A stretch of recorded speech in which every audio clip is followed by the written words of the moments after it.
kita Yuk Mbak Ami, kita langsung aja. awali. Boleh, monggo, monggo.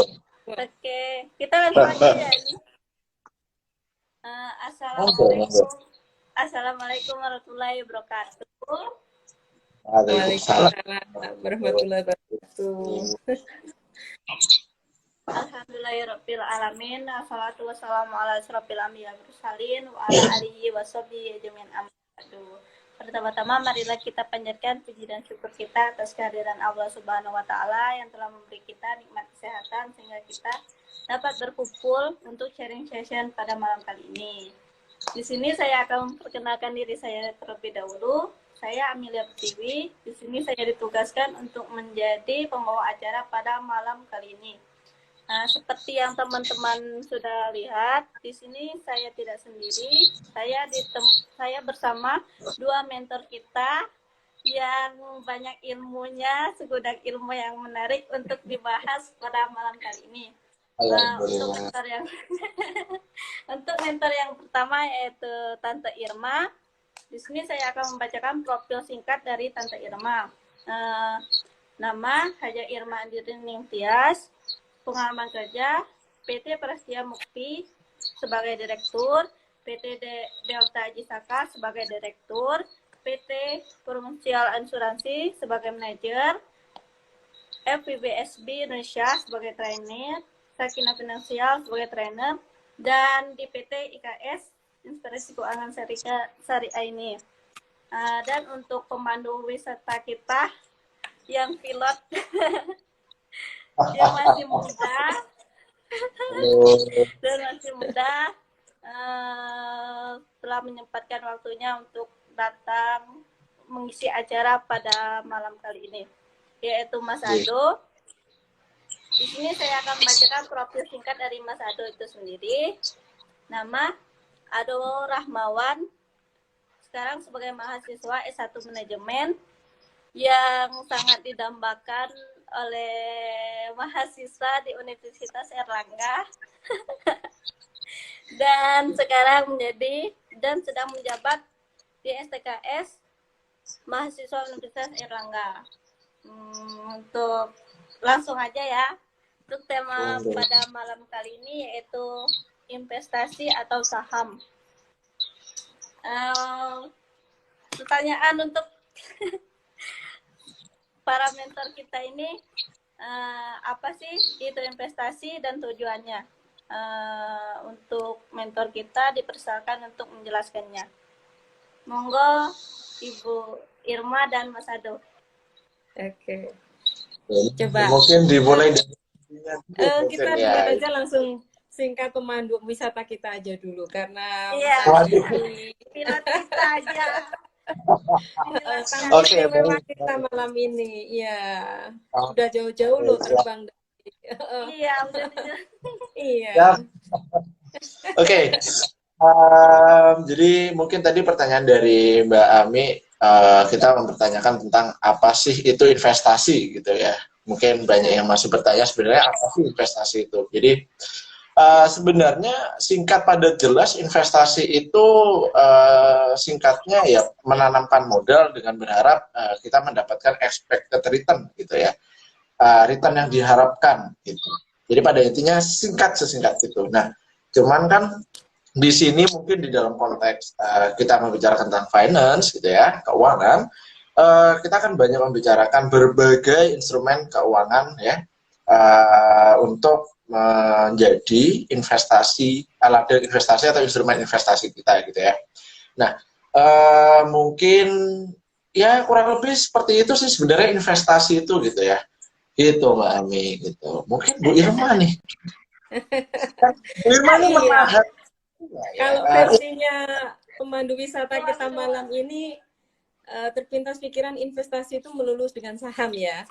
Tapi kalau dari sisi seorang Bu Irma yang sudah usianya udah banyak ya. Hari ini kesempatan yang indah, kita akan memahami dan menikmati betapa indahnya dunia investasi, di mana banyak orang dalam tanda kutip hanya berpikir bahwa investasi itu berkecimpung di dalam dunia saham, persahaman ya Mas Adu ya, Mbak Ami. Pada kenyataannya dari sisi investasi sendiri itu sebenarnya banyak ya yang bisa diterapkan, diimplementasikan. Salah satunya dengan berinvestasi dalam bentuk emas ya. Karena di saat hari ini bukan artinya dengannya tujuan kita investasi itu tidak untuk menjadi kita lebih kaya, tetapi bagaimana sebuah smart goal yang kita akan sesuaikan dengan visi misi, istilahnya perjalanan kita ya, wisata kita, punya smart goal yang indah itu bisa tercapai. Yang pasti jangan lupa doa yang selalu kita minta sama Allah, kita baikkan dengan Allah, komunikasi kita perbaiki, ridho ilahi itu nomor 1 kunci utama.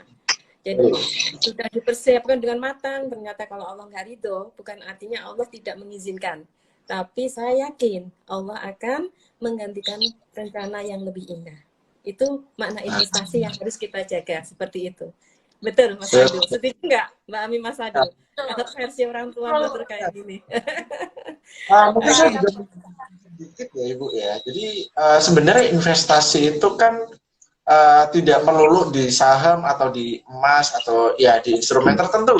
Pada dasarnya sebenarnya investasi itu banyak gitu ya. Bahkan kita bisa katakan akhirat pun itu kita juga butuh berinvestasi gitu dengan beramal. Maaf Mas Adu, maaf dipotong sebentar ini. Mas Ardian nih juga nih, pemandu wisata pada malam ini juga sudah hadir. Assalamualaikum Mas Ardian. Oke. Iya, mohon maaf sekali. Saya habis selesai rapat, terus ada undangan dari Ami.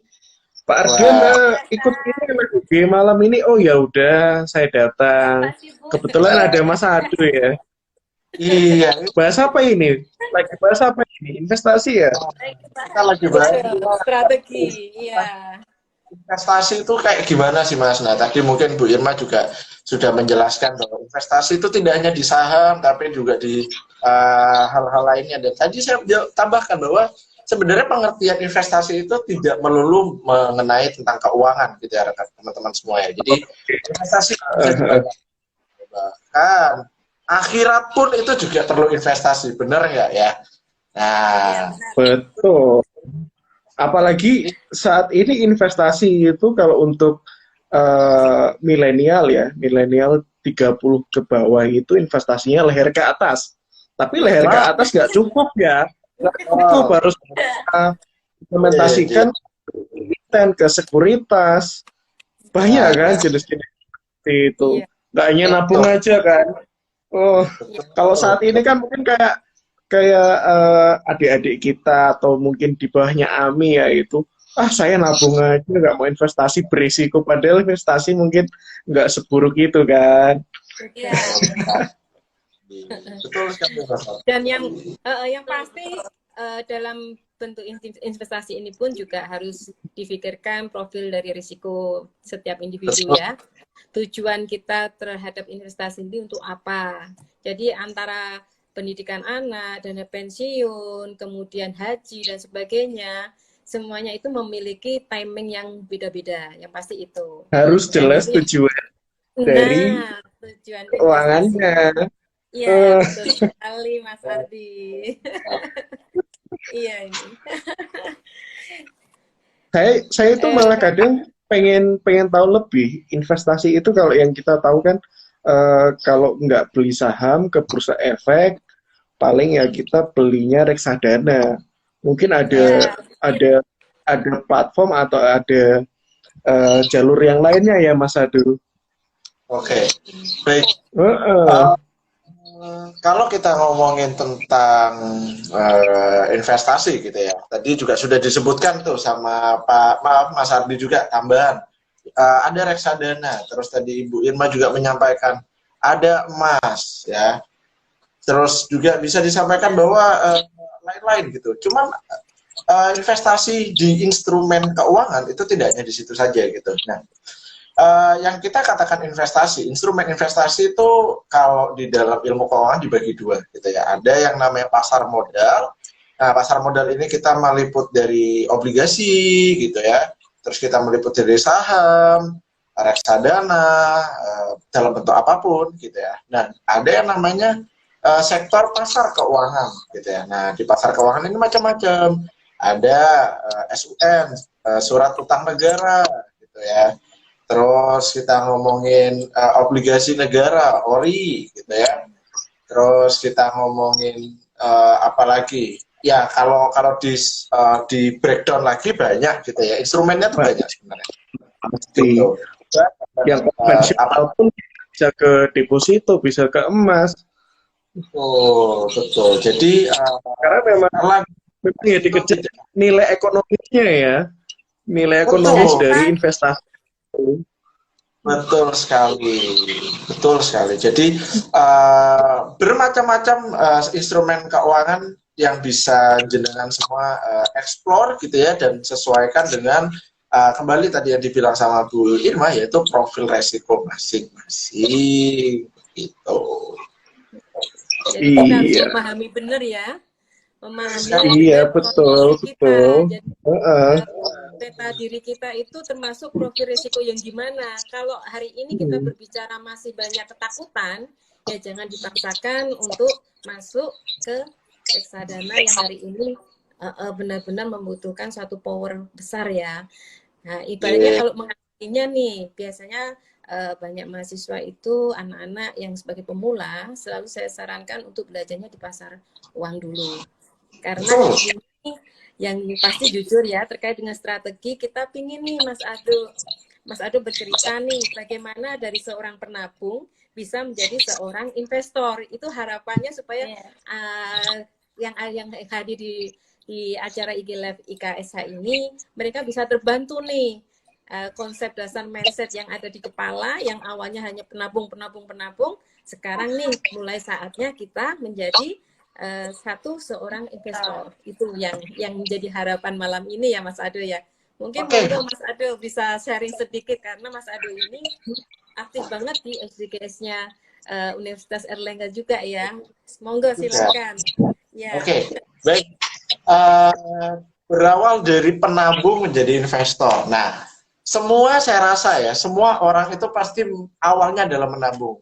Maka dari itu kita tidak pernah mendengar lagu anak-anak investasi. Yang ada adalah Bang Bimbung yuk kita nabung gitu ya.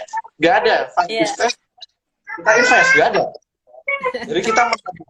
Kita pasti menabung gitu ya. Karena ada pepatah menabung pangkal kaya gitu ya. Nah, kalau misalnya bercerita sedikit dari cerita saya sendiri yang berawal dari penabung menjadi investor gitu ya. Sebenarnya latar belakang saya jadi investor itu sangat-sangat sederhana. Sangat-sangat sederhana, sangat-sangat nggak penting dan nggak berhubungan dengan kekayaan sebenarnya. Motivasi saya jadi investor pertama kali adalah gara-gara nonton drakor.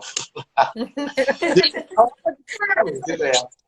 Saya Memang lihat dari drakor, jadi bisa jadi potensi untuk kita ini bergerak lebih jauh. Betul. Jadi kalau kita ambil sisi positifnya, yang nggak kenal, biasanya kan drakor itu bahas ini ya, sebuah perusahaan ya, ada perubahan paham antara direktur, komisaris, bahkan ada investor yang aktif, yang pasif. Biasanya kalau kita tahu kan yang pasif itu pasti hanya ngandelin IHSG, LQ45. Padahal untuk saat ini kita nggak bisa gitu ya. Perebutan di drakor aja udah bikin kita terheran-heran. Tapi kita, masa iya sih orang zaman sekarang pasif-pasif mulu untuk investasinya? Maka dari itu, berawal dari situ gitu ya, saya ngeliat, kok kayaknya yang jadi investor kok menjanjikan nih gitu ya. Menarik ya. Saya perdalam tuh, ternyata ada satu hal ya, mengapa mungkin jenengan semua itu dari penabung itu harus beralih ke investasi gitu ya. Kan kita itu pada hakikatnya in the end gitu ya, kita harus pikirannya itu lebih ke hasilnya profit gitu ya. Karena semakin kita memiliki kekayaan banyak, harapannya kita bisa bersedekah lebih banyak gitu, oke? Nah, maka dari itu coba mungkin nanti dari audiens yang di sini coba jenengan hitung berapa bunga yang didapat ketika Anda menabung di bank dibanding dengan berapa banyak penghasilan dengan jumlah deposit yang sama ketika Anda tanamkan di sebuah perusahaan tertentu. Anda coba hitung. Anda hitung itu mulai dari 1 tahun, Anda tambah lagi ke 2 tahun, 3 tahun, 4 tahun, 5 tahun. Dan itu yang saya coba lakukan. Saya waktu itu melakukan perhitungan di salah satu bank, ya, bank BUMN lah ya pokoknya. Saya nggak mau sebut namanya, nanti saya sponsor gitu ya.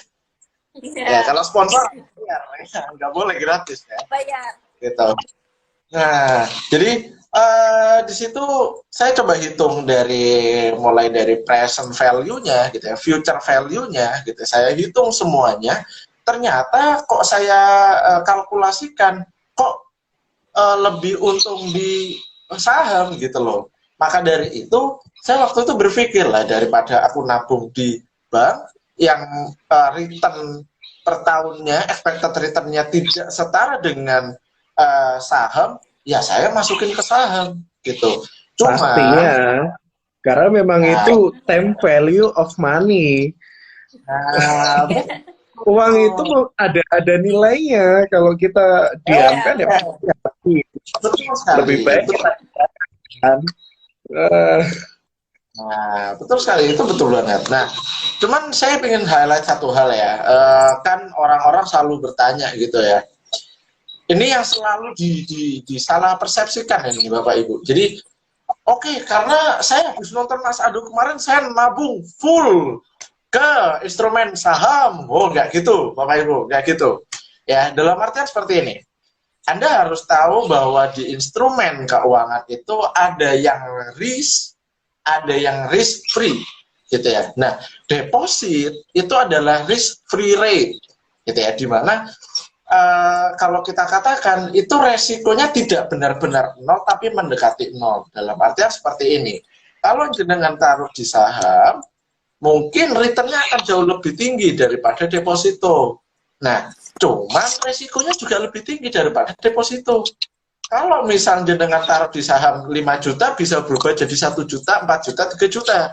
Kalau jenengan taruh di deposito, jenengan nggak mungkin hilang itu 5 juta. Yang ada menambah cuma sedikit. Maka dari itu, ketika Anda menetapkan sebuah portofolio, gitu ya, maka Anda juga harus memperhatikan mana yang ini digunakan untuk dana urgent, yang dimana likuiditasnya harus tinggi. Ya, likuiditas itu cara mencairkannya, gitu ya, cara mencairkannya. Mana yang likuiditasnya lebih tinggi, mana yang likuiditasnya lebih rendah. Dalam artian, mana yang value-nya atau risk-nya lebih tinggi, mana yang risk atau value-nya lebih rendah. Hal itu sangat penting. Mengapa? Karena ketika Anda membentuk sebuah portofolio, Anda harus tahu, seperti yang tadi juga sudah dimention sama Mas Ardi dan juga Ibu Irma, kita setiap menentukan kebijakan, menentukan salah satu instrumen keuangan, kita harus menyesuaikan dengan tujuan kita. Jangan sampai uang yang harusnya ini digunakan untuk kesehatan, gitu ya, yang harus dilikuidasi dengan cepat, malah digunakan di saham. Habis itu sahamnya drop, ya kan? Wow, ya, gitu ya. Iya, itu merah. Itu merah. Kebayak merah nanti kemarin juga ribut. Nah, Mungkin itu dari sisi Mas Adi ya. Bisa dimungkinkan sebelum mereka menentukan tujuan keuangan itu, mereka melupakan untuk melakukan pengumpulan data serta analisis data itu ya. Jadi mereka secara ini spekulasi, hitungannya cuma spekulasi. Padahal setahu yang hari ini selalu saya observasi ya, bahwa untuk menentukan tujuan keuangan itu sendiri, kita ada tahap sebelumnya. Jadi kegegabahan, niat utama itu enggak kalah dari nafsu yang ada di dalam pikiran. Jadi intinya kekurangan untuk mengumpulkan data-data, kemudian melangkah ke analisa data itu, mereka selalu potong kompas. Artinya cuma ikutan aja, Kalau itu FOMO itu ya, fear of missing Nah, out itu ya betul, carinya betul. Iya, momentum terus, tapi nggak ada Iya, perencanaannya. Sedangkan betul. eh, Mm-mm. keuangan untuk investasi itu perencanaannya panjang sekali. Nggak hanya kita punya duit berapa, mau masukkan ini, oh ternyata ekspektasi opportunity cost-nya sekian, wah nggak bisa gitu. Harus kayak yang dikatakan Mas Ado tadi, uang ini likuiditasnya untuk apa dulu nih? Itu Heeh. yang penting. Dan yang lebih Eh, ngeri lagi Mas Ado, Mas Ardian, Mbak Ami, mereka iya, berpikir kalau kita sudah masuk ke dunia investasi berpetualangan, hanya berpikir sekali setor. Padahal sebenarnya ya, tidak seperti itu ya. Gitu. Nah, itu tolong Mas Ardi, Mas Ado bisa kasih masukan buat ini ya, Nah, teman-teman yang sudah hadir di dalam acara IG Live-nya IKSH ini. audiens. baik, gini Bapak Ibu semua. Kalau Anda tanya, loh Mas, Warren Buffett itu juga mulainya dari nol. Loh ya memang. Saya juga mulai dari nol, cuma bukan berarti dengan modal awal Anda bisa nyampe tiba-tiba triliunan. Ya bisa, cuma mau butuh berapa ratus tahun Anda seperti itu. Gitu. Maka dari itu, saya katakan investasi itu bukan sekali setor terus Anda langsung trade bisa. Cuman itu akan membutuhkan yang lama. Kalau ini dalam konteksnya adalah investasi, maka kita menggunakan apa? Mindsetnya adalah nabung. Dalam artian kita menabung, setor per bulan, gitu ya. Diberikan, gitu. Misal katakanlah per bulan mau nabung ke salah satu saham andalan kita semua, Indofood. Nah, misal ya, itu saham paling komoditas nggak ada matinya. iya, maharajanya, ya maharajanya pasar modal Indonesia, Bank BCA misal. Nah, per bulan katakanlah 1 juta, 1 juta, 1 juta, 1 juta, 1 juta, 1 juta. Nah, di sini mungkin saya jelaskan sedikit. Kenapa sih orang itu bisa kaya dari saham, gitu ya? Ada dua kemungkinan orang itu kaya dari saham. Satu, capital gain. Dua, dividen. Dan dua-duanya ini bisa diraih ketika Anda apa? Memiliki share yang besar. Nah, share yang besar ini didapat dari mana teman-teman semua? Ya dari kita nabung. Nggak bisa sekali naruh, Anda langsung punya share besar. Sulit. Gitu ya. Nggak bisa teman-teman. Jadi memang harus ditabung. Jadi dalam artian satu apa harus depositnya harus ini ya harus terus gitu loh. Nggak bisa cuma Iya, nggak depo WD nggak dapet. nggak bisa. Nggak bisa. Kalau kayak gitu barter aja. Masa Iya. itu. Ya, gitu. Yang pasti kembali lagi Mas Ado, Mas Ardi, hari ini kan beberapa hari yang lalu kan viral juga ya. Sudah Iya. apalagi mahasiswa lagi ya yang ketimpa musibahnya. Nah, Oh, Ya, ini mungkin bisa diberikan wejangan nih strategi yang sekiranya bijak sebagai pemula. Kalau saya yakin kalau sudah yang ahlinya kan sedikit sudah ada gambaran banyak ya. Tapi untuk khusus teman-teman yang hari ini punya masih status sebagai mahasiswa, Mas Ado, Mas Adi bisa kasih ini apa strategi yang paling bijak lah ya. Bagaimana supaya kita nggak terjerumus lagi dengan hal-hal yang terjadi akhir-akhir ini. Iya. oh. itu. Jadi gini ya, kalau kasus yang sangat-sangat marak terjadi itu kita ngomong tentang investasi bodong, ya investasi bodong. Oke, kasus investasi bodong ini terus terang ini menjadi concern juga beberapa ilmuwan keuangan juga, gitu ya, terutama di Indonesia, gitu ya. Kenapa sih masih banyak investasi bodong ini terjadi dan hal itu semua sebenarnya tercermin dalam fakta dan data bahwasannya masyarakat Indonesia itu sangat-sangat rendah mengenai literasi tentang finansial, gitu ya. Dan inilah menjadi wadah empuk gitu ya bagi para pelaku atau oknum-oknum pelaku investasi bodong gitu. Nah, mungkin apa sih kiranya yang bisa saya berikan kepada Bapak Ibu semua gitu ya apa sih biar kita terhindar dari investasi bodong gitu.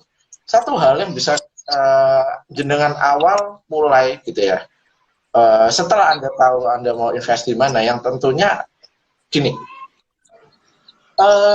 Anda juga perlu tahu, mungkin ini adalah advice yang sangat perlu diperlukan, yaitu sebelum Anda memulai untuk terjun, ada kalanya sebelum investasi di real instrumen gitu ya, instrumen keuangan, ada kalanya kita harus investasi dari leher ke atas dulu. Dalam artian apa? Kita memperkaya dulu pengetahuan kita. Karena sangat berbahaya gitu ya. Bahwa gitu ya, asal ngasih dana ke salah satu pelaku gitu ya, manajer investasi atau apapun gitu ya, jangan sampai. Dan itu malah terjadi, kan ada rekanan saya gitu ya, kolega itu terjebak di investasi bodong gitu. Sebenarnya ciri-cirinya sangat mudah. Satu, investasi bodong akan menjanjikan Anda return yang pasti dan konsisten. Itu sangat-sangat tidak masuk akal. Padahal volatilitas investasi saham itu besar. Harga sahamnya, volume perdagangan. Tuh, nah itu tidak mungkin. Sepele tapi mereka nggak paham. Iya, betul. Betul. Maka dari itu,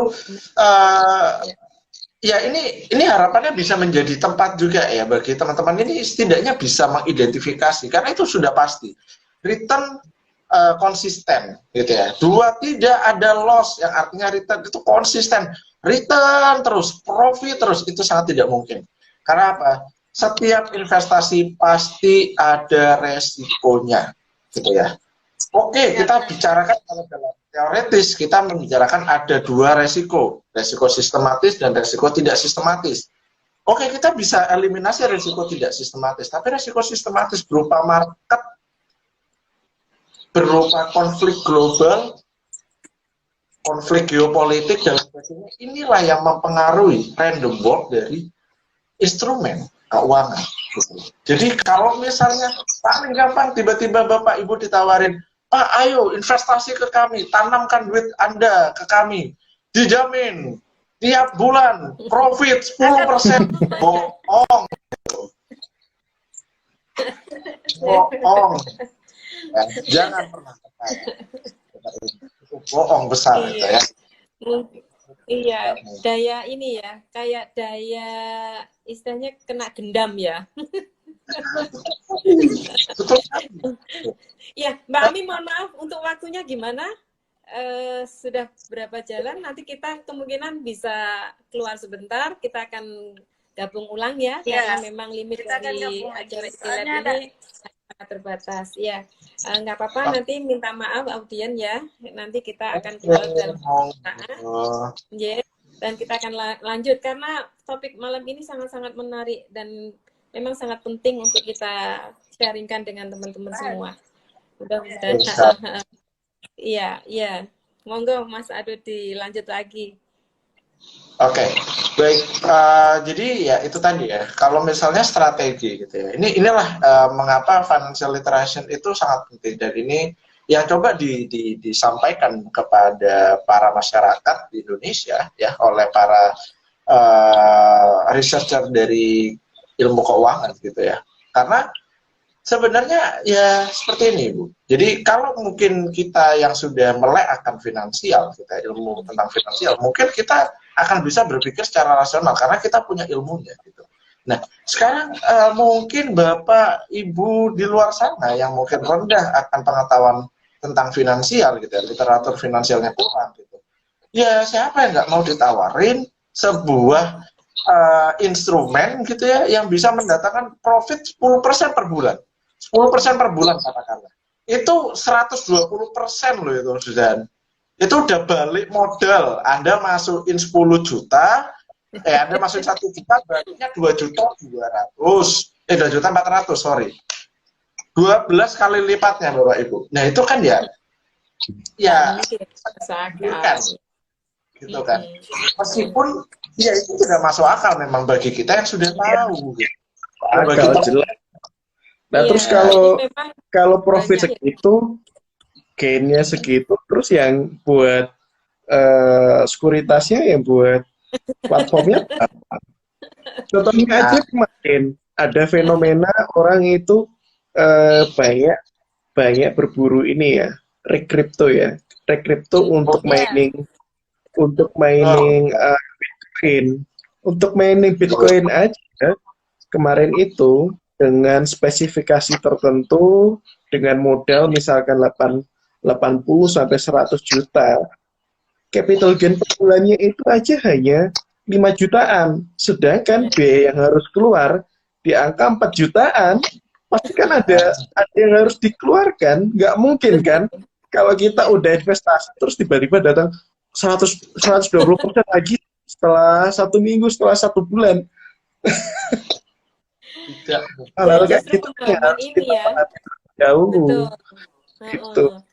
Ya, jujur tanpa ada perencanaan keuangan, pemahaman yang hari ini benar-benar sangat dibutuhkan, bagaimana kita menyikapi permasalahan sebelum kita akan melakukan apa yang akan kita niatkan untuk diikhtiarkan, itu yang membuat kita kalah dengan niat yang positif kita. Kita melupakan bahwa Allah itu selalu melihat apa yang selalu akan kita niatkan.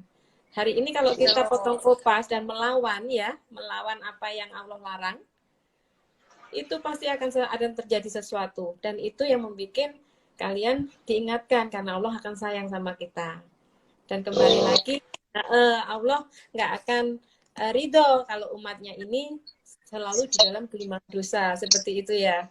Investasi memang dunia yang sangat menyenangkan, dunia wisata, perjalanan wisata yang sangat indah dengan hasil-hasil yang seperti ada kebun bunga yang warna-warni, ada embun pagi, ada kicauan burung, seperti itu kan gambarannya kita berinvestasi. Cuman kembali lagi kita selalu akan diingatkan bahwa apa yang selama ini kita diperjalankan Allah dalam bentuk sesuatunya, kembali lagi kita jaga niat di awal dengan harapan apa yang menjadikan tujuan investasi kita dengan menyesuaikan tujuan keuangan yang sudah kita smart goal-kan, Allah juga akan menunjukkan keridhoannya dengan prosesnya step by step tadi, hingga akhirnya kita akan bersyukur nih, oh ternyata Allah mencukupkan dengan caraku supaya aku bisa beli rumah, itu caranya seperti ini, tidak hanya sekedar menampung di tempat BUMN dan sebagainya ya, tapi melainkan kita dikasih nih kesempatan untuk bersilaturahmi di dunia wisata, reksadana lah, di suku lah, ya di tempat-tempat yang hari ini sebenarnya tidak perlu kita takutin. Yang pasti memilih saham-saham yang sehat, tidak hanya sehat di dunia, tapi juga sehat di akhirat. Itu yang menjadikan kadang kita lupa terlalu enak jalan-jalannya ya, warning-warning yang Allah kasih headline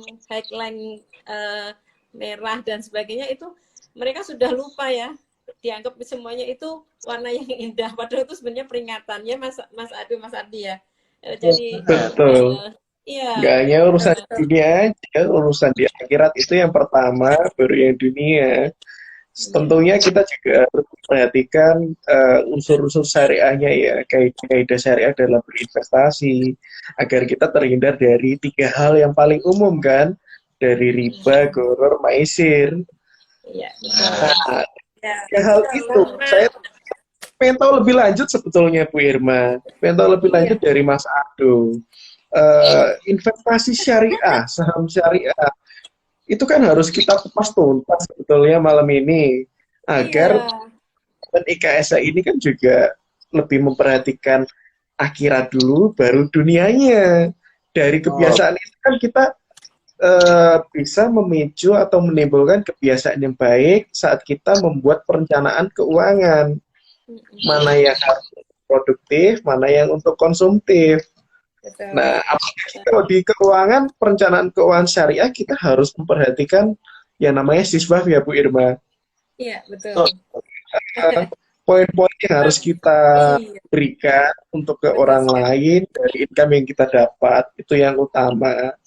Oke Mas Adut, bisa di ini sih, bisa dikasih Ya, nggak highlight apa-apa ya, sih. Mas mengenai Aldo bisa cara yang jelaskan. kita pilih saat ini. Itu sebetulnya apa aja sih yang betul-betul menjadi pilihan utama kita, lalu pilihan-pilihan komplementernya yang ada gitu. Oke, baik. Investasi di bidang syariah. Nah, selain investasi di bidang syariah itu ada macam-macam ya, termasuk ya kita beramal soleh itu juga investasi dalam bentuk syariah ya, karena itu langsung langsung ke akhirat ya.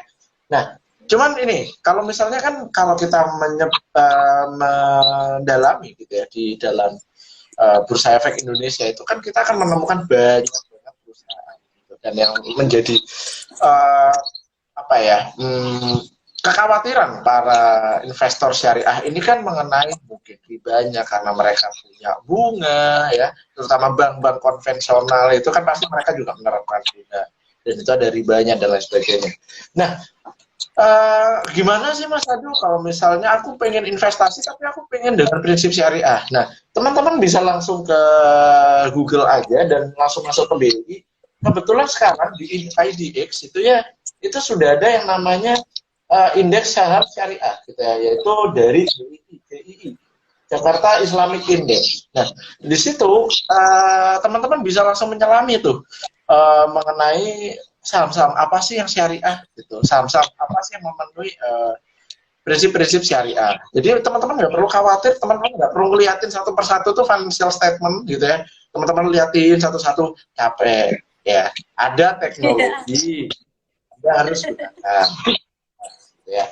Nah, yang kedua, kita akan membahas tentang kan obligasi. Nah, ada obligasi, ada suku. Loh, Mas, apa bedanya? Kalau obligasi ini pada hakikatnya adalah surat hutang, gitu ya. Surat hutang yang dilakukan oleh perusahaan kepada para investor terhadap obligasi, gitu. Entah itu berbentuk instansi ataupun individu dan government gitu ya. Lah suku ini apa bedanya Mas? Sama. Cuman suku ini itu dibentuknya dengan prinsip-prinsip syariah. Akadnya juga akad syariah, cara bentuk pembayarannya pun juga bentuk syariah. Jadi teman-teman nggak perlu khawatir. Loh Mas, kalau di aku nggak prefer gitu ya karena aku pengennya buat yang aman-aman aja, aku pengennya di pasar keuangan. Ya kita bisa pakai suku, karena suku itu adalah salah satu instrumen yang risk free. Mengapa? Karena itu pasti dan tingkat resikonya itu tingkat resiko yang rendah atau risk free. Nah macam-macamnya suku ini juga macam-macam teman-teman. Nah kebetulan karena saya di SDGs gitu ya, SDGs itu kan kita membicarakan tentang Sustainable Development Goals atau isu-isu berkaitan dengan ESG, Environmental, Social, and Government, gitu ya. Nah, apakah aku anaknya sangat-sangat green banget, Mas, gitu ya. Aku sangat-sangat peduli lingkungan. Ada nggak sih, Mas? Aku pengen investasi, tapi untuk investasi yang kegiatannya itu untuk Sustainable Development Goals. Ada. Sekarang lagi banyak marak banget investasi di bidang green investment, di mana investasi itu tuh arahnya akan digunakan untuk kegiatan-kegiatan yang mendukung sustainable development goals gitu. Jadi teman-teman nggak perlu khawatir. Sekarang berkembangnya teknologi, berkembangnya ilmu pengetahuan, berkembangnya teknologi informasi juga diikuti dengan banyaknya pilihan gitu ya, dan perkembangan di instrumen keuangan. Jadi teman-teman bisa menyesuaikan apa sih yang sesuai dengan diri kalian gitu, profil kalian. Aku orang yang aku orang yang syariah dan aku pengen risk free, suku syariah. Aku orang yang syariah, aku pengen risk free, aku pengen mendukung sustainable development, pilih green suku gitu ya. Macam-macam teman-teman, dan nggak harus investasi cuma di saham, enggak, investasi banyak banget pilihannya dan teman-teman nggak perlu khawatir, teman-teman bisa langsung menyelami dan langsung bisa pilih. Ya gitu Mas. Mantap sih itu. Mantap. Lagi pilihannya, tapi teman-teman ini juga nggak boleh bingung ya, cocoknya yang mana. Nah di sini strategi itu memegang suatu pegangan penting untuk kita tentukan Iya.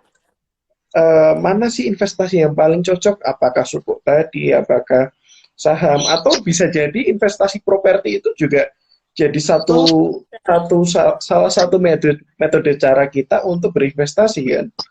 Betul sekali, betul.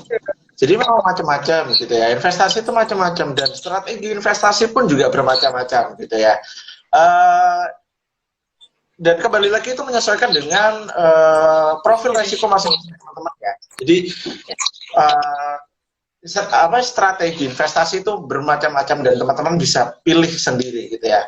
Mungkin yang paling banyak banget dipilih sama teman-teman investor gitu ya, termasuk investor retail, investor individu dan sebagainya gitu ya, yaitu menggunakan top down analysis gitu. Nah ini mungkin teman-teman bisa perdalami sendiri nanti bagaimana caranya. Karena kalau saya yang perdalami nanti jatuhnya kuliah ya, kuliah tamu. Nggak perlu gitu ya. Kalau itu harus aktif banget, nggak bisa dari IHSG atau LQ45 aja. Betul, itu satu SKS saya itu. Nggak bisa. Itu nanti teman-teman pendalami sendiri. Karena di sini saya nggak pengen ngasih kuliah tamu ya. Ada sesi sendiri nanti ya Mas Ado. Betul, betul. Oh ya, Mas Ardi, Mas Ado, mohon maaf. Ini mungkin ada beberapa pertanyaan dari teman-teman kita yang hadir malam ini ya. Kita dari tadi ngobrolin profil resiko. Mungkin bisa diberikan kontribusi nih linknya. Kira-kira kapan nih dari teman-teman yang hadir malam ini mereka bisa melihat nih sebenarnya aku tuh punya profil resiko apa sih? Mungkin bisa diberikan ini Mas. Link yang bisa dipakai untuk ini. Kebetulan saya sebenarnya ada sih ya. Cuman bahasa yang ada itu masih dalam bentuk Inggris ya, bukan Indonesia. Artinya nanti pemahamannya berbeda dengan persepsi yang diartikan. Mungkin Mas Adu sering nih mendapat klien atau teman-teman untuk mengukur profil risiko masing-masing dari calon investor. Investasi. Menarik. Terima kasih. Pakai tool apa Mas? Link apa? Oke, sebenarnya kalau link atau tools saya nggak menggunakan links atau tools tertentu ya. Sebenarnya untuk mengidentifikasi profil resiko itu mudah gitu ya. Yang pertama adalah sebenarnya tujuan investasinya itu apa? Itu sudah bisa menjelaskan profil resikonya dengan semua. Satu. Kedua, ini yang subjektif gitu ya. Ini yang subjektif. Dalam artian seperti ini. Orang itu menentukan kadar resiko itu bermacam-macam dan pendekatannya pun juga bermacam-macam gitu ya. Ada dua tipikal orang, ada risk adverse atau risk avoidance, ada juga risk gitu ya, pencari resiko yang hidupnya kalau nggak ada resiko tuh kayak makan nasi aja, nggak makan pakai cabai gitu. Nah itu risiko. Nah jadi mungkin sebenarnya mudah sekali gitu ya buat teman-teman untuk mengidentifikasi profil resiko masing-masing gitu. Katakanlah gini, kalau saya katakan sebenarnya yang dikatakan risk avoider itu yang seperti apa sih? Yang dikatakan risk seeker itu yang seperti apa sih Mas? Itu tidak bisa ada pakemnya tertentu. Karena begini, ada orang itu kan resistance terhadap risiko itu bermacam-macam gitu ya. Ada orang yang menikmati resiko, ada orang yang lebih cenderung ya tidak bisa menahan resiko. Contoh nih paling gampang banget. IHSG turun, panik selling semua, gitu ya. Turun 10%, turun 5%, panik, merah dikit, panik. Nah itu kan profil resikonya masing-masing. Gitu ya. Jadi kalau untuk tool sebenarnya saya nggak ada ketentuan tertentu, cuman biasanya kalau misalnya saya ditanya kayak, aku pengen investasi, aku harus taruh di instrumen yang mana? Satu hal yang saya katakan adalah sesuaikan dengan pengetahuan yang kalian punya. Semakin tujuan keuangannya itu akan mengimprove atau mengenhance profil resiko teman-teman semua. Karena apa? Mungkin sebelumnya gitu ya, mungkin sebelum kita memahami, mungkin di hari pertama kita baru berinvestasi, kita turun 5%, itu kita udah panik. 1% aja kita udah panik, kita takut loss dan sebagainya. Tapi seiring berjalannya waktu, bisa jadi turun 20-30%, itu bukan hal yang berat buat kita. Contoh paling gampang, Goto saya turun 36% dan saya ya fine-fine aja gitu. Karena saya merasa bahwa Goto, meskipun sekarang lagi kena skandal bahwa mereka tidak bisa menggunakan keuangannya dengan efektif dan efisien, saya yakin karena ini adalah sebuah perusahaan startup, maka mereka butuh waktu yang cukup lama untuk stabil. Nah, hal-hal seperti ini kan tidak bisa didapatkan hanya satu tahun atau bahkan di bawah 1 tahun gitu. Ini harus dijalani untuk beberapa tahun, dan ini alhamdulillah saya masuk ke tahun ketiga gitu. Karena saya mulai di tahun 2020. Nah, jadi harapannya seperti ini teman-teman semua. Jenengan itu sebenarnya kalau untuk profil resiko itu tidak bisa ditentukan dan tidak ada benchmarknya. Jadi jenengan sesuaikan sendiri. Nggak ada tools tersebut. Oke, berarti sudah terjawab ya. Kita nggak perlu bingung bagaimana memahami terkait dengan profil risiko diri kita pribadi, karena memang benar Mas Ado yang disampaikan, kalau secara sistem mungkin banyak orang yang apa yang dituliskan di dalam tes itu belum tentu mereka akan memahami maknanya ya. Kembali lagi bahwa profil risiko itu sebenarnya kita bisa melihat kemampuan dari diri kita. Oh ternyata aku tingkat kecemasanku tinggi nih, aku belum siap dan aku belum paham banget bagaimana investasi yang hari ini yang sangat cocok dengan saya. Kembali lagi, untuk menentukan bentuk investasi instrumen apa yang tepat untuk kita, kembali lagi diingatkan bahwa perencanaan bagaimana tujuan yang akan kita planningkan itu harus jelas. Dan yang pasti berapa lama itu juga harus menjadikan satu pemikiran. Artinya, kalau hari ini berbicara bahwa investasi yang akan kita lakukan ini hanya untuk jangka pendek, jangan disamakan untuk yang jangka panjang. Ya, artinya yang pasti kalau banyak orang yang bilang, aku mau ke ini aja deh, Mas Ado, aku ke suku aja. Padahal selama ini yang bisa kita pelajari, suku ini termasuk perencanaan investasi yang jangka pendek. Artinya untuk tingkat likuiditasnya itu pun juga insya Allah sangat mudah untuk dicairkan ya Mas ya. Jadi kembali lagi buat teman-teman supaya hari ini kita ndak bingung lagi ya, bahwa sebenarnya bentuk instrumen dalam bentuk investasi ini sangat menyenangkan dibanding katakanlah mohon maaf nabung itu sebenarnya bukan investasi tapi nitip ya, nitip untuk sesaat. Ibarat kayak masuk ke dompet gitu loh. Jaminan iya, itu. Mbak Emi. Jadi ibaratnya mau beli bensin ya kita lewat tabungan. Kita mau makan beli pecel lewat tabungan. Tapi kalau hari ini kita mau beli beras tapi investasinya ditaruh di saham, berarti ya rodok poso suwe. Istilah kayak gitu ya Mas Ardi, Mas Ardo ya. Iya. Jadi kembali lagi dalam bentuk investasi ini pesan yang harus kita selalu ingat juga, jangan taruh di dalam satu keranjang aja, tapi taruhlah investasi itu di dalam bentuk keranjang yang lain. Betul. Ya. Betul. Sama halnya seperti pengusaha sebetulnya Bu Irma. Pengusaha itu tidak bisa memasukkan dana yang dia miliki atau hasil pendapatan income itu pada satu rekening. Bahkan rekening yang digunakan untuk bisnisnya itu harus berbeda dengan yang akan digunakan untuk kebutuhan sehari-hari, kebutuhan menabung.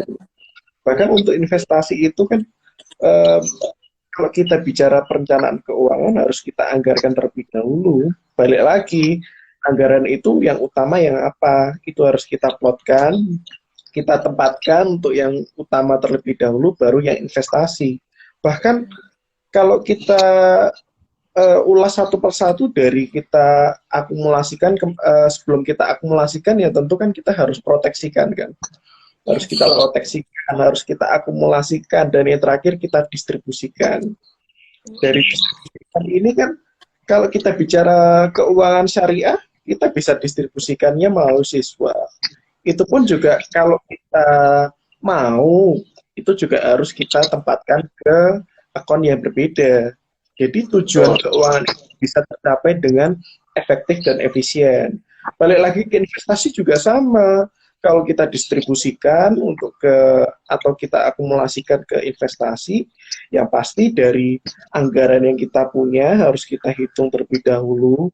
Nah, anggaran itu sebetulnya kita di IKS ada loh, teman-teman IKS. Aplikasi. Kita punya satu tools ya, Bu Irma, Mas Adu, satu tools untuk menghitung anggaran secara komprehensif, mulai dari yang tadi distribusinya, lalu akumulasinya, kita akumulasikan kemana nih uang kita, lalu ke proteksinya. Hanya proteksi aja sebetulnya, kayak yang tadi Bu Irma katakan, urusan di dunia iya, urusan di akhirat ya. Urusan akhirat misalkan tadi ya, untuk ibadah haji, untuk yang wakaf, ada. Nah, aplikasi ini, Ami kamu bisa cerita kayaknya ke teman-teman IKS ya, aplikasi yang kita punya untuk menghitung anggaran sampai ke perencanaan keuangan yang lainnya. Apa Ami? Coba Ami, aplikasi yang kita punya.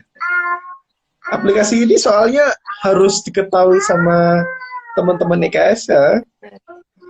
Iya. Kita hanya ada di genggaman tangan kita loh, aplikasi Cukup di satu genggaman. Bahkan di situ kita bisa mengukur sih sebetulnya, kayak ya nggak mengukur secara komprehensif risiko investasi kita itu ada di mana. Setidaknya kita tahu kita punya kemampuan, kapasitas investasi itu sebesar apa sih, baru kita tentukan dari portofolio saham atau portofolio dari sebuah investment yang akan kita pilih. Nah, aplikasi ini nanti bisa dicek ya teman-teman IKS ya. Bisa dicek di iOS, bisa dicek di Android Play Store, namanya MyIFP Syariah. Nah, MyIFP Syariah ini sebetulnya aplikasi yang kita sediakan untuk mereka yang berminat untuk melakukan pelatihan sertifikasi Associate with Planner Syariah. Tapi untuk kalian yang betul-betul ingin tahu lebih lanjut, nanti bisa hubungi ke Ami ya, Ami. Nanti bisa di-share kontak kamu di kolom komentar, nomor kamu. Jadi teman-teman itu bisa tahu, oh ternyata saya tuh pengen menganggarkan untuk investasi saham atau investasi ke green investment yang lainnya. Tapi saya nggak tahu nih mau pilih yang mana, masih bingung. Nah, teman-teman IKS juga bisa sebetulnya berkonsultasi, ke saya, ke Mas Ado atau ke Bu Irma, seperti itu. Dan yang pasti Mas Ardi, dengan aplikasi MyIP ini sendiri, namanya orang tua kan ingin mendapatkan pendidikan anak terbaik ya, dan yang pasti nggak akan lepas dari perhitungan budget biaya pendidikan ya. Betul. Dan yang di sini alhamdulillah IKSH pun akan siap sebelum kita menentukan kira-kira anak ini cocok di mana sih, punya passion apa sih, kami akan bantu dengan sistem tes talent mapping ya, talent mapping, dengan harapan anggaran yang kita siapkan juga nggak akan jauh dari perhitungan yang akan kita poskan, supaya hari ini anggap kata kalau ada inflasi pun, ada tingkat kenaikan, itu tidak akan jauh dari sisi perhitungan yang sudah kita coba ikhtiarkan. Dan ini menjadi satu solusi ya. Tidak ada saatnya lagi kita akan bingung bagaimana menyiapkan dana pendidikan yang sekiranya dari mulai dana pengembangan gedung itu sendiri, UKT-nya gimana, fasilitas yang harus disiapkan untuk anak-anak itu apa aja, itu kita bisa bantu siapapun, termasuk pada hari ini IKSH juga menawarkan nih teman-teman yang berkenan untuk magang, artinya memperdalam persiapan kinerja untuk kedepannya. Apa sih sebenarnya yang menjadikan saya punya passion, aku cocoknya di mana sih ini, Pak Ardi, aku harus fokus ke bidang apa ya, sekiranya hari ini aku punya satu smart goal yang mau aku jalani, baik itu saya sebagai seorang pengusaha atau mungkin saya memang seorang penggemar investasi ya, atau mungkin saya sebagai seorang katakanlah edukator atau dan sebagainya, itu insya Allah, atau di marketing digital atau dan sebagainya, insya Allah kita juga akan siap membantu adik-adik proses menemukan jati diri ya. Itu Iya, dari nggak hanya yang di industri keuangan, nggak hanya yang di lembaga pendidikan, tapi siapapun sebetulnya bisa belajar apa itu perencanaan keuangan, khususnya perencanaan keuangan syariah yang betul-betul sudah kita siapkan pelatihannya dari hulu ke hilir. Bahkan untuk teman-teman magang nih atau teman-teman yang ada yang masih sekolah atau yang masih ikut di kampus, kalau ingin lulus double degree, tempatnya di IKS ya, jelas. IKS menawarkan pelatihan, sertifikasi saat kalian udah ini ya, menempuh di semester akhir, semester 5, 6, 7. Kalian sembari membuat skripsi, laporan tugas akhir, juga bisa melakukan pelatihan di sini. Setelah pelatihan, dapat gelar AWP Syariah, bisa berinvestasi, bisa menghitung keuangan. Apa nggak hebat itu? Oh, betul. Itu kan kebutuhan kita saat ini, nggak bisa dihiraukan lagi. Menabung itu nggak akan cukup ya, Mas Aldo. Inflasi saat ini akan selalu meningkat dari tahun ke tahun. Apalagi volatilitas banyak terjadi. Contohnya aja kemarin, kasus COVID-19. Bahkan yang terbaru kemarin itu kan resesi ya, Mas Aldo. Resesi ini sebetulnya betul resesi atau enggak sih? Saya lihat di internet itu kok tiket konser itu penjualannya juga enggak habis ludes ya. Terus pembelian kendaraan otomotif itu setiap hari, bahkan ada inovasi yang baru itu juga ludes habisnya cepat. Apalagi yang kemarin itu mengenai mobil listrik ya, Mas Adu. Nggak hanya kirim investment sampai ke mobil-mobil listrik, itu kan sampai dipakai ke G20 ya, untuk kendaraan yang akan digunakan pejabat negara yang kita undang. Itu dipakai di Indonesia. Itu pun juga saya lihat perkembangannya baru launching hari ini, besok udah terjual 10.000 unit. Kan hebat. Iya. Ini resesi ini sebetulnya main-main atau resesi betulan sih? Terus ini yang paling Mas, kita kalau balik lagi ke investasi ya, apakah kita harus hold uang kita atau kita justru harus menambah depositnya? Nah, oke. Strategi nih, kembali lagi ditanyakan strateginya Mas Adu. Nah, ini menarik. Mengikuti juga ada isu ya, kabar bahwa 2023 kita akan resesi gitu ya, karena tantrum yang diakibatkan karena quantitative easing yang dilakukan oleh the Fed dan sebagainya. Ini menimbulkan gejolak gitu ya di Indonesia, terutama di bagian perekonomian kita gitu, karena orang-orang mulai panik kayak ini mau resesi, kita harus apa gitu ya. Nah, pada dasarnya gini, saya mensitasi salah satu pembicara yang pernah saya wawancara, ya. Beliau pernah berkata seperti ini, orang yang bisa survive di dalam keadaan apapun itu adalah orang yang bisa bijak dalam menyikapi apapun, gitu ya.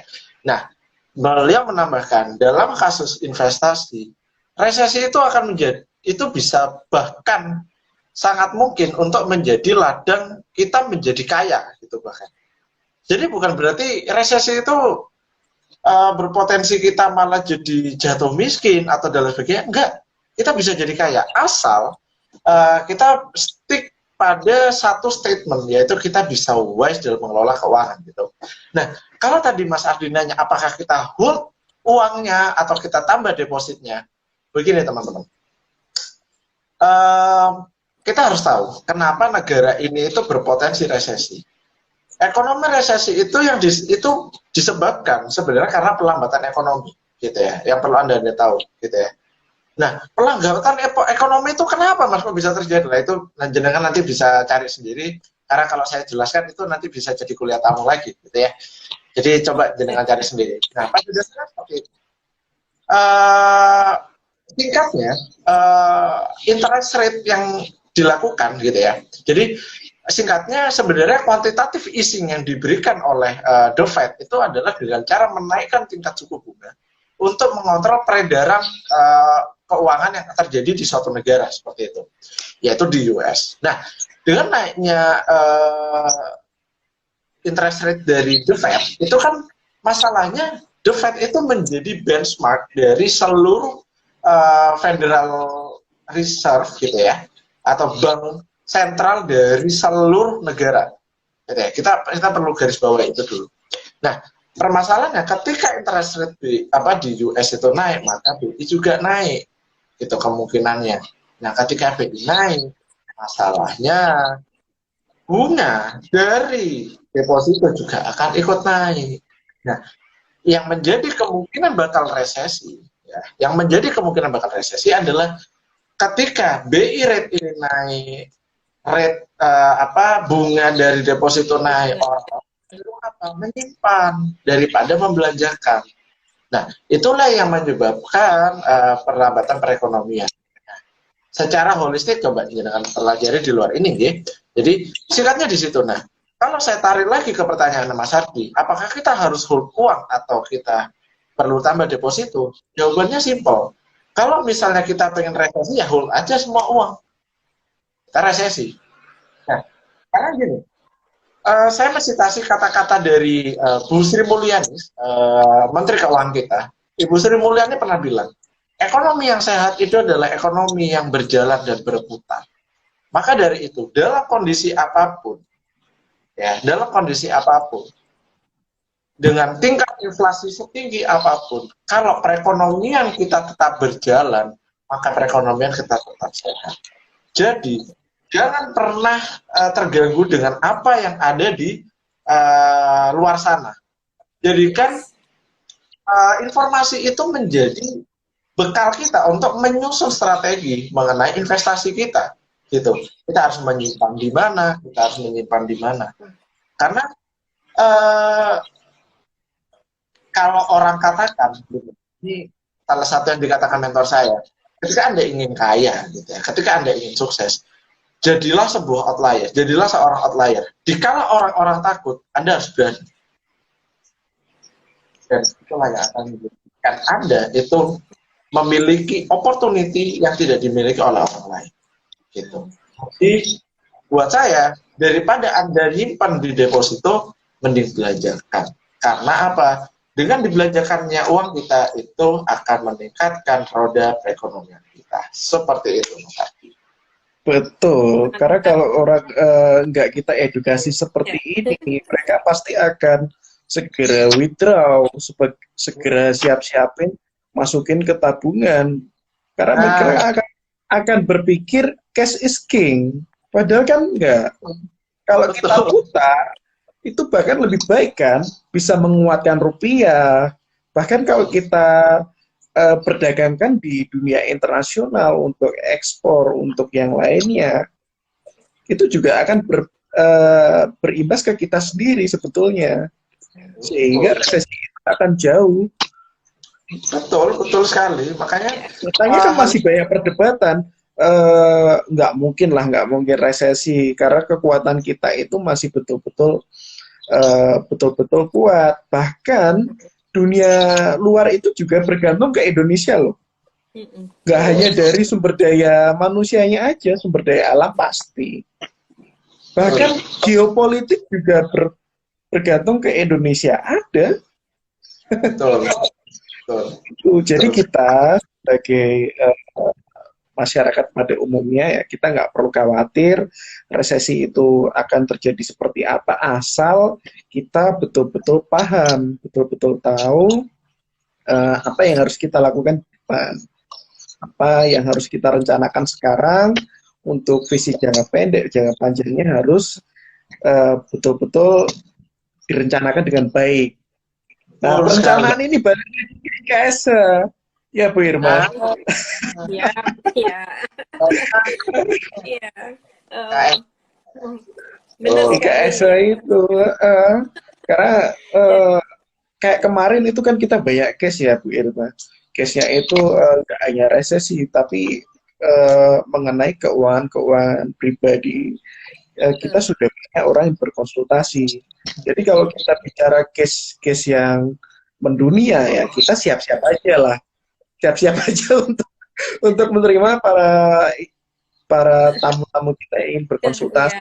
Tapi saat eh, ini udah ada tamu Mas Ado istimewa ya. kita ya Mas Eh, Adu ya. ada Mas Ado yang bisa mengarahkan sobat IKSA itu untuk bergerak nih dari menabung ke investasi kayak Investasi. gitu. Saya rasa itu Jadi memang kayaknya ya, udah mau sejam ya ini ya, nggak kerasa iya, ya. Ya terasa Ami, ya Mas Adu ya. saya kok khawatir gitu loh. Khawatir tiba-tiba keluar.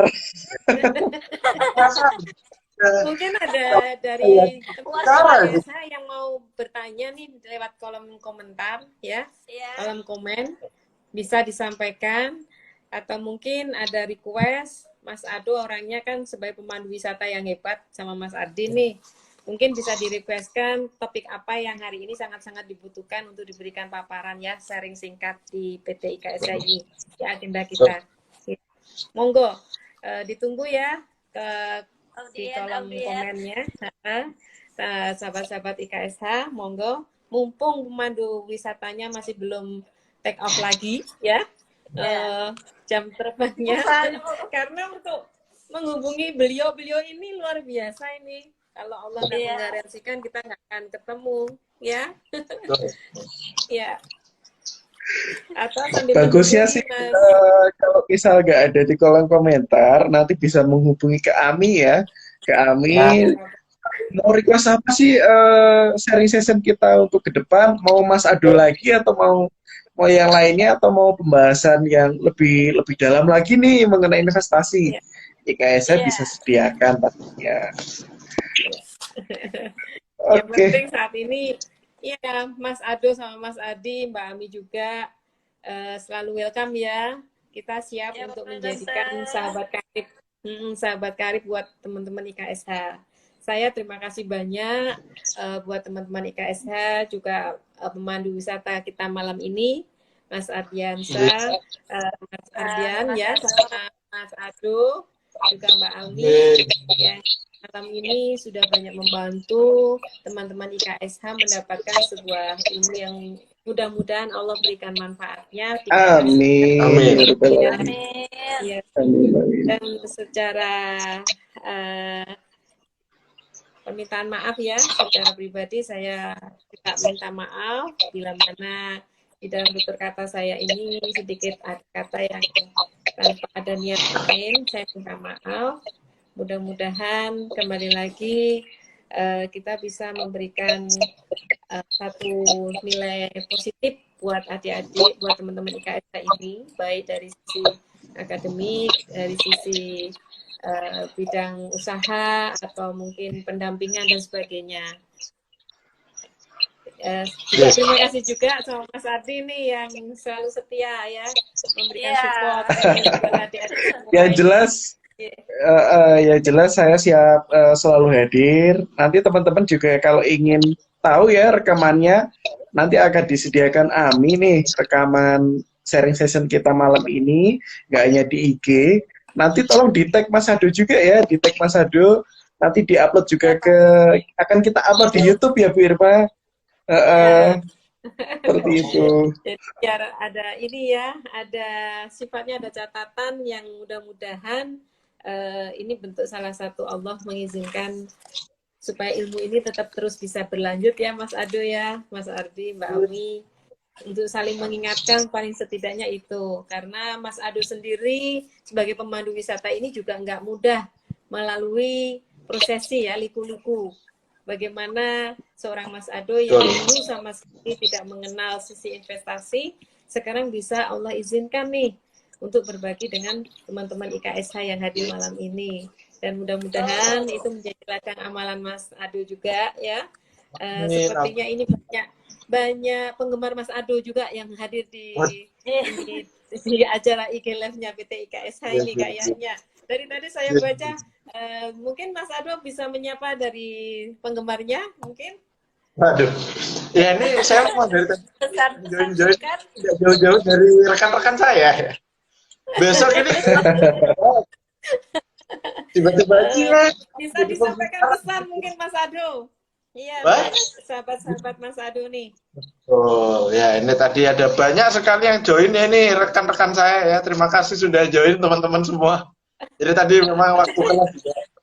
Teman-teman jangan lupa ramaikan ya gitu. Dan alhamdulillah pada datang juga. Alhamdulillah. Thank you banget buat teman-teman semua matur nuwun sangat J.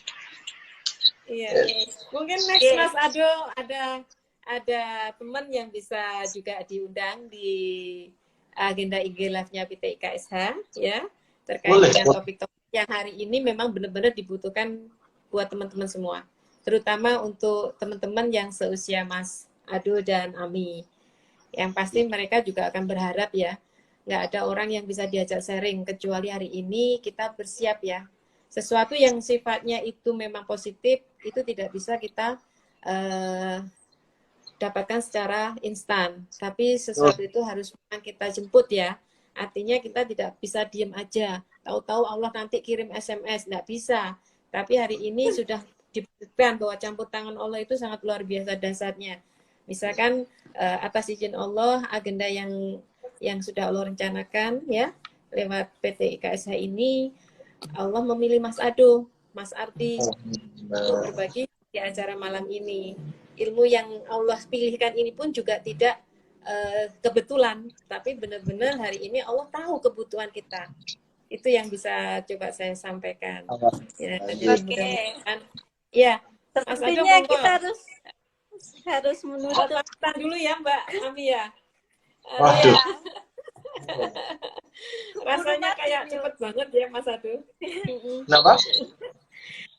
Rasa kayak cepet banget waktunya berjalan. Ya, padahal saya masih baru mengeluarkan 1/4 dari ilmu loh ini. Oh enggak ya? Nggak apa-apa, Mas. tapi kita bisa ini bisa adu mekanis lagi. Tenang. Oh, masih ada waktu yang panjang.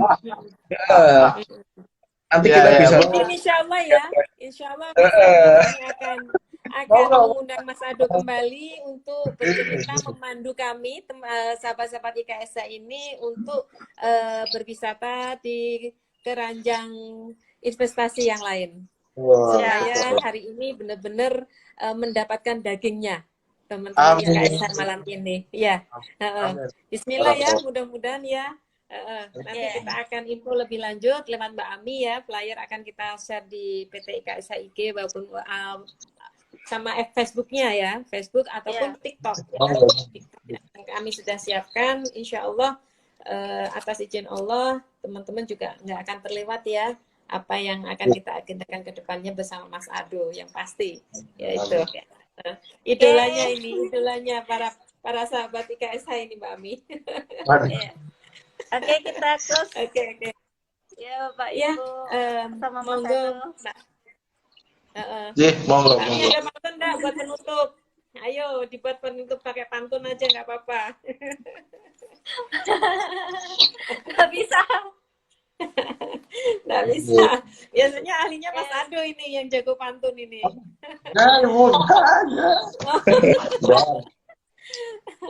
Silakan mungkin Mbak Amis dibantu untuk penutupannya. Jika kami salah kata ataupun ada salah-salah, mohon dimaafkan.